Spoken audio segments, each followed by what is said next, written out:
Javën që lan pas, lajmi se këngëtari Sabri Feyzullahu u ndalua në aeroportin e Zvicrës bëri bujë gjithandej.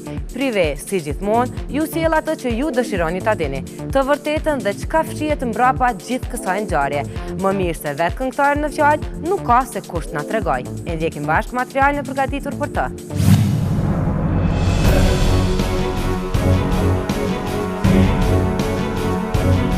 Ishte data 17 maj kur Prive transmetoi lajmin për ndalimin e këngëtarit Sabri Feyzullahu në aeroportin e Zyrit në Zvicër. Për shkaqe të mosposedimit të vizës së biznesit, po asaj turistike.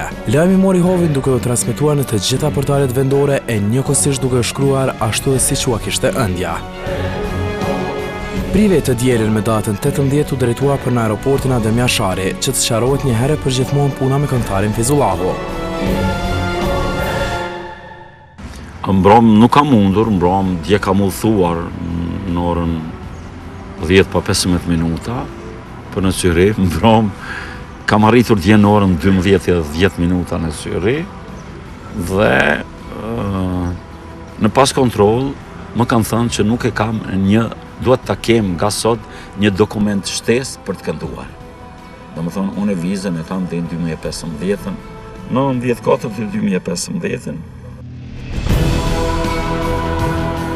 Këngëtari gjatë javës që e lan pas fluturoi përsëri për në shtetin Zvicran, pa e nxorri dokumentin e kërkuar nga ligjet e shtetit auslander. E kishim pru vendimin që duhet ta kem një dokument shtesë. Jo vetëm unë, po çdo këngëtar tjetër kur shkoj nga kjo javë për në Zvicër, një dokument shtesë. Dhe domethënë ajo është një lloj dokument pune.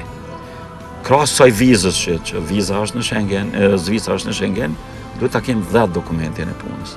Dhe unë nesër është e hanë, nesër me siguri të kam ta marrë dokumentin. Dokumentin e kërkuar këngëtari në fjalë mori në duart e veta dhe i kompletua shkoi në Zyre, e më pas edhe në Zhenevë. Për puna arrestimit si mat.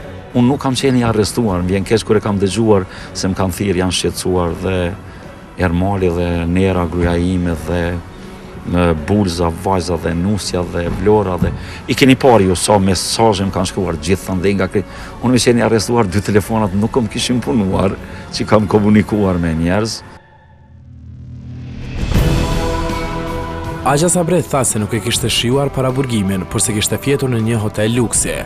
Por pas gjithë kësaj, a e kuptoi sakt këngëtari se çfarë po kërkon Zvicra nga këngëtarët shqiptar për të performuar letshëm nëpër diskoteka shqiptare në qytete të ndryshme të Zvicrës. Unë s'kam qenë në Burgos, kam flet një hotel të mirë, jam qurë mëngjes, jam rru, kam qit parfem, kam orë dhe këtu e pot.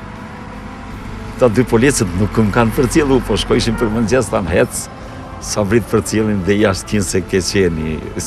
Kjo ka qenë krejt ajo. E gjithë kjo histori shpreson të mbyllet si është më së miri për të gjithë.